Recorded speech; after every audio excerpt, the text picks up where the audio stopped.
आप सबको नमस्कार दोस्तों। आई होप कि आप सब बहुत अच्छे होंगे।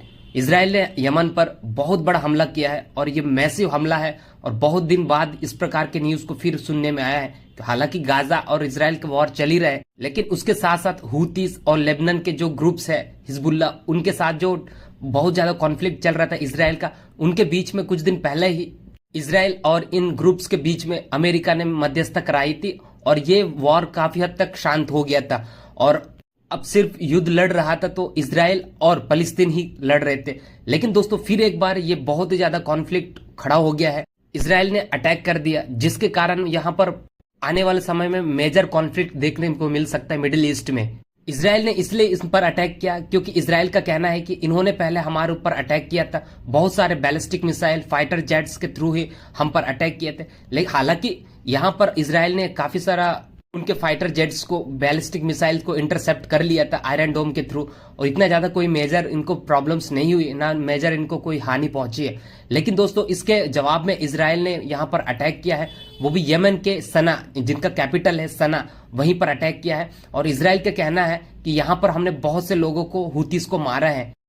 लेकिन हूतीस का कहना यह है कि हमारे लोग कोई भी नहीं मरे, लेकिन यहाँ पर इसराइल ने सिविलियंस पर अटैक किया है। सिविलियन में 6 लोग मर गए हैं, 86 भी ज्यादा इंजर्ड हो चुके हैं। और ये है इसराइल को ऊपर क्लेम करना हूतीस का। और दोस्तों ये देखने में भी आता है कि ये सब शहरों में या बंकर वंकर्स में छुपे हुए लोग हैं। इस प्रकार से हमला तो नहीं करना चाहिए, लेकिन यहाँ पर टारगेट उन्हीं को किया जाना चाहिए जो इनके जो लड़ते हैं, हूतीस ग्रुप्स है, उन्हीं पर या मिलिट्रीज पर टारगेट किया जाना चाहिए, सिविलियंस पर नहीं करना चाहिए। तो इस बात को इसराइल को भी जानना होगा, समझना होगा। और इसके चलते हूतीस और हिजबुल्ला भी बहुत ज्यादा एक्टिव हो चुके हैं। अभी फिर से ये कॉन्फ्लिक्ट आगे बढ़ सकता है दोस्तों। लेकिन दोस्तों यहाँ पर बाकी देशों का क्या यहाँ पर रिएक्शन आ रहा है।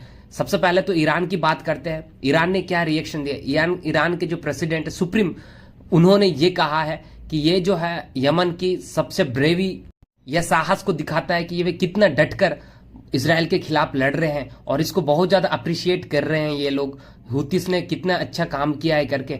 और दोस्तों ये कहीं ना कहीं ये तो हम दुनिया को पता है कि इसको पूरी तरह से ईरान सपोर्ट करता है। और इतने बड़े अटैक करना और इतने बड़े या प्लानिंग के साथ अटैक करना या फिर उनको फाइटर जेट्स देना, बैलिस्टिक मिसाइल देना, हूतीस के पास इतना तो है ही नहीं फंडिंग की वो अपने आप को इतने मॉडर्न डे वाले जो ballistic missile fighter jet use करे। ये कहीं ना कहीं ईरान ही सपोर्ट करता है और ईरान ही उनको पाल के रखता है। तो ये चीज है, ईरान तो फुल्ली सपोर्ट कर रहा है बैक पीछे, और खुले तरीके से भी इन्होंने आमने सामने बोल रहे हैं। और इसका इसराइल ने भी रिएक्शन लिया है कि हम ईरान को फिर एक बार टारगेट करेंगे। तो ये सब चलते रहता है दोस्तों। आने वाले समय में ये कॉन्फ्लिक्ट और भी आगे बढ़ेगा, क्योंकि ये तो रुकने वाला है नहीं। तो ये सब दिलचस्प देखने की बात है। लेकिन यहाँ सबसे दुख की बात है कि यहाँ कोई सिविलियंस ना मरे, और मरते तो बहुत बड़ा प्रॉब्लम्स हो जाती है। यहाँ पर आपस में लड़ रहे तो ठीक है, लेकिन किसी को नुकसान ना होने चाहिए। और ऐसे भी नहीं है दोस्तों कि ऐसे युद्ध में किसी का नुकसान ना हो, ये तो कहीं ना कहीं होता ही है। तो आप इस मुद्दे पर क्या समझते हैं, अपने कमेंट्स बता सकते हैं। मिलते हैं नेक्स्ट वीडियो। Thank you.